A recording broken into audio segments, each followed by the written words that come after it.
Welcome to Tramlines, a podcast from Agri. I'm your host, Tony Smith, putting your questions to the experts. Today we're going to be talking farming with pride with Mike Wilkins, farm manager, and Emily Brown, who is a NFU county advisor. How open to diversity is our farming industry? Why is that so important? What does that mean for so many? And what can we do to make a difference? So, good morning to you both. Good morning. Good morning. Tell us a little bit about what you do in the farming industry. Emily, can I start with you? Yeah, so I work as part of the East team, so cover kind of from, Bedfordshire across to Norfolk and then also down to Sussex and Kent. But my role specifically, I'm a county advisor for Bedfordshire and Huntingdonshire. So I'm working with all the local farmers and members in that area to make sure that their views are represented, and if they've got issues coming through, that they're being passed on to other people within the NFU, or I'm dealing with them directly. Fantastic, Emily. But you're also from a farming family, I understand. Yeah, so I'm from a mixed farming family on the Beds-Bucks border. So family have farmed in the area since literally just after the Second World War. So they've been there for a while now. So we've got combinable crops, cattle, pigs, Christmas turkeys, and a farm shop. So again, quite varied on that front. But it's really good, and it ties in quite well with the NFU role. We're slightly quieter over the August period and July as well, with the NFU, as most farmers are very busy with harvest. But then that means kind of in my evenings and weekends, I'm able to help out with harvest on the family farm. So yeah, it's great to get out and about and kind of make sure that I'm keeping my eye on like the practical side of it as well. Yeah, they're fantastic. And Mike, for you, I know that you're also from farming stock, and you know, you describe your role that you do in your job in a really interesting way. Tell us more. Well, ever since Clarkson's Farm came about, the easiest way I find to describe what I do to people is say that I'm effectively Charlie from Clarkson's Farm. I spend a lot of my time doing paperwork, doing stewardship applications and BPS and all of that sort of side of agriculture, all the compliance things, writing up new environmental schemes and so on, writing out farming contracts, which I enjoy. All of that kind of stuff may sound a bit dull, but I really enjoy it. But most people don't think of that when you say, "Oh, I'm a farmer," and that doesn't really compute directly to them. So I do spend some time out sort of on the land, actually in the tractor, but it's not the largest part of my role. So actually that's been super helpful to kind of give people a bit of context and colour to what I do on a daily basis. Yeah, great. And I can sense that you've both got this passion for our industry, for farming, and almost the sort of trying to find that justifiable excuse to get back on the tractor at some point in the year. I heard that from both of you. So tell me, we're talking about farming with pride, and I can hear that pride for the industry. But what else is it in terms of having a vibrant, diverse industry? I think that it's just so important to have the broadest spectrum of people within the industry. I think actually the direction of travel we're going in at the moment in agriculture is so exciting. We're positioned better than any other industry to really be at the forefront of the climate emergency action that's happening at the moment, trying to really make a real impact in terms of having a positive impact on the climate, reducing carbon emissions, hopefully sequestering carbon. I think we're better placed than anyone else really to have a net benefit impact, and then can help with other industries offsetting what they're doing.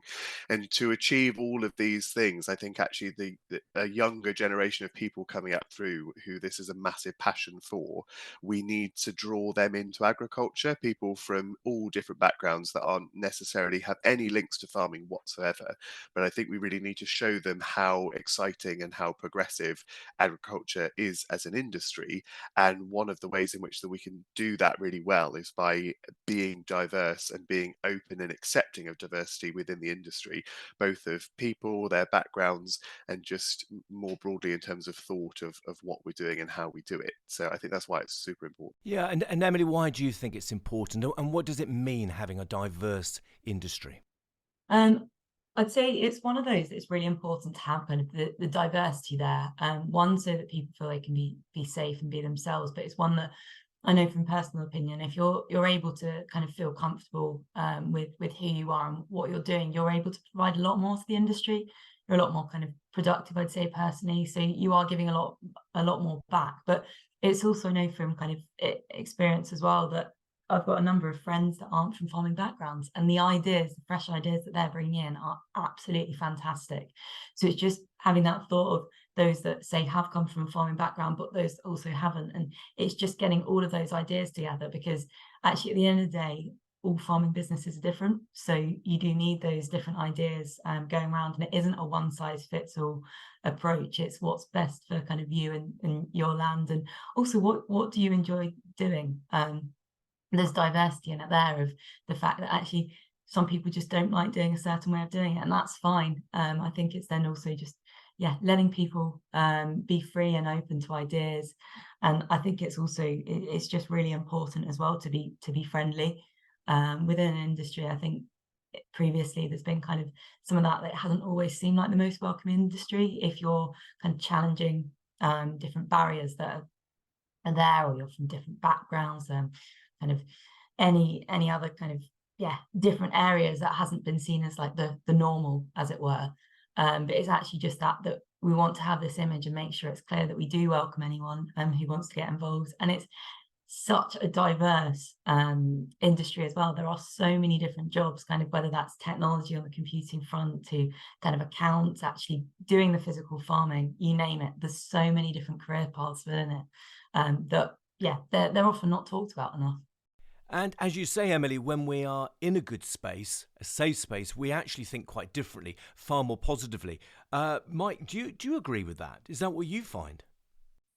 Yeah, definitely. I think when you're in an environment that it feels positive and constructive, I think people feel more comfortable to put their ideas across. And I think actually we are at a turning point in the industry where we do need to think differently to how we have in the past. And I think for people to feel comfortable and facilitated to, take risks in the industry and put across ideas that go against the norm, I think actually being in an environment that is supported and makes you feel comfortable and confident will just help to cultivate that sort of more different thinking in the industry. And I think an event like Groundswell is a perfect example of that, because it is so forward thinking, so positive, so proactive, that actually you can have really, really incredible discussions with people there that you might not necessarily feel confident in having in a more normal situation on farm or with a neighbour. But hopefully the more that type of environment happens in different places within ag, the more normal and comforting it will be. And something else I was going to add on top of what Emily was saying as well, in terms of just the general need for the industry to be friendly and welcoming and accepting and a positive place to be, is, talking as someone from a farming background who's grown up in farming, because, I'm a queer person working in the industry, but because of that, there was a long point in my life when I was growing up when I felt that agriculture wasn't the industry for me, because I didn't fit the stereotypical norm of what a farmer was. And I felt really strongly a conflict between who I was personally and the industry that I loved and really enjoyed, but I couldn't see myself in it. And I just questioned if that was ever even possible, and it was just because there was no visibility throughout, the wider industry. And actually, both for new people coming into the industry, but also actually a huge number of people of all ages who are in the industry, actually making them feel welcome and accepted and just part of the industry wholesale, I think is super important. And Mike, just picking up on what you have just shared there, how does it feel? How damaging is it when we don't feel part of the industry and loneliness and isolation creep in? Emily, what are your thoughts? I mean, it's one of those that, I think it really can be incredibly damaging, without a doubt. You never want to feel like you're being pushed out of an industry and afraid of kind of being able to be kind of your true, authentic self within that. And it's one where if you believe that actually you want to do that specific role, you really enjoy it, you love it, you're passionate about it, but actually you feel like you can't fit in, then you are going to be questioning everything, and you're going to feel even more isolated, especially in rural areas. Parts of the country and that even those that are, say, more built up, you're still very much, when you're out on the farm, on your own most of the time. And if you're having kind of any kind of negative thoughts and that, they really can can kind of go crazy in your mind if you're on your own all day. And I mean, when you kind of put COVID into that as well, and that for the last few years and stuff, it was another additional challenge of kind of that loneliness and that of just kind of spiraling out of control. I mean, it's really great that there are a number of charities such as kind of FCN, Yana, and others out there that are really doing a lot to support kind of mental health within the industry. But it shouldn't have to get to that stage. It should be that people feel they can talk out ahead of that. So it's just, yeah, it's really worrying if they feel that they can't have the support. And it's one of those as well that when you're hiding part of yourself and you feel like you can't talk about it, it's hard then to actually give your all. I mentioned it earlier about kind of being able to like give more to the industry because you're being yourself. But yeah, if you're hiding that way, it's never going to be a good thing. And especially with all the different challenges and pressures that farmers are under, it just adds up and kind of stacks up to something that then you can't cope with. And I mean, there's a number of people that feel like that I've spoken to before that feel like they've been pushed out of the industry, but actually now they're saying that actually it seems a lot more welcoming. But there is still a long way to go. Sure, and you talk about now it feels a lot more welcoming. Mike, what else can we do to create a more welcoming industry? I think a great example of how we are doing it at the moment is the NFU's position on things like the Student and Young Farmer Ambassador Programme, which has had a huge focus on inclusivity and diversity. And I know the NFU as an organisation more broadly throughout it really thinks about inclusion much more seriously with all of its boards and committees. And I think using that as an example elsewhere in the industry within other industry bodies like Agri, for example, when organising group sessions and farm tours, iFarm visits and so on, I think there's definitely a move to being more thoughtful when it comes to inclusion, be it through like disability and access on farm visits and things like that, as well as the content. I think just having an awareness of thinking about what could be the barriers for people engaging with certain aspects of any kind of event or industry activity that's happening, and just considering those. And it's a chicken and egg situation, because you sort of you can't sort of try and make a nice welcoming environment and then suddenly expect everyone to turn up immediately. You have to make the environment, and then over time people have to kind of learn and get the feeling that the environment in that place has changed, and then feel comfortable to come along.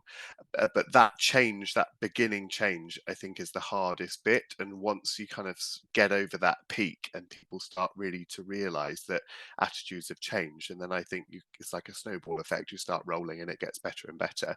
And I think as an industry, we are just coming over that peak now. And I hope that the progress happening in pockets of the industry really is filtering out and is going to make a big difference.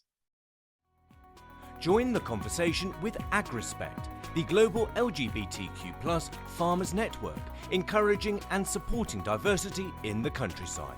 Link in podcast bio. Thanks, Mike. And in terms of helping people share their stories, I understand that AgRespect is doing some great work. Emily, tell us more about what they do. Yeah, so AgRespect basically is very much about diversity and inclusion within the agricultural industry, and that really is covering the whole industry, regardless kind of your career. If you're connected to the agricultural industry, or even say you're living in the rural area, you're very much welcome. And it's really there about having kind of championing like diversity, inclusion and equality across the industry in the rural areas, and wanting to make sure that people feel welcome, safe, and that they have a voice.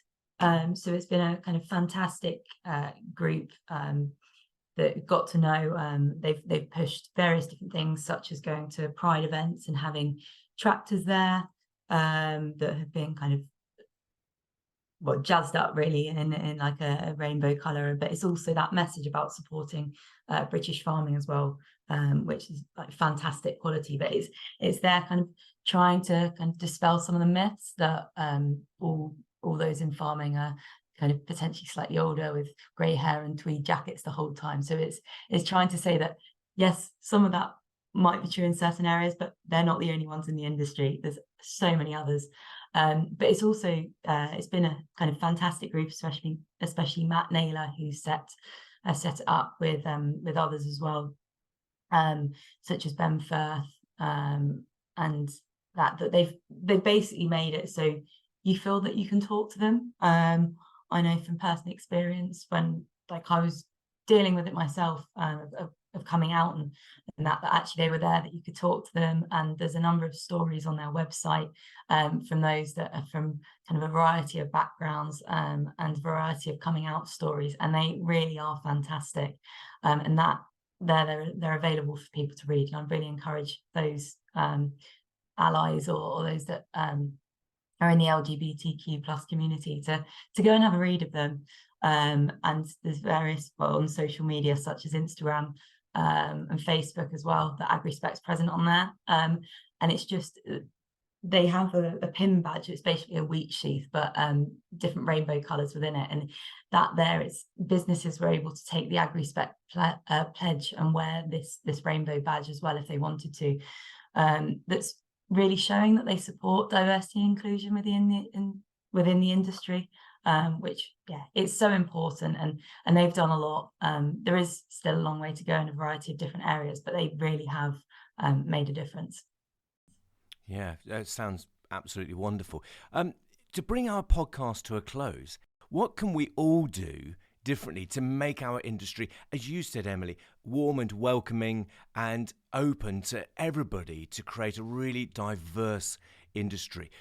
Mike, let's start with you. What would be your ask of everybody listening today that could make a real difference?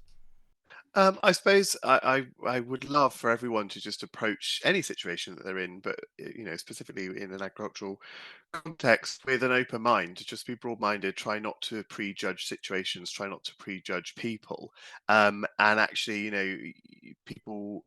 I have stereotypical views in the back of my head on situations, and you have to check yourself to go, no, to kind of forget that thing that you sort of have been taught almost as implicit for a long time, and just approach people really open-mindedly. Don't assume what you know or don't know about a person or their background or their situation. Just take them at face value, take them really openly and positively, and learn from people. Don't prejudge. I think that would really help in all situations. Yeah, and Emily?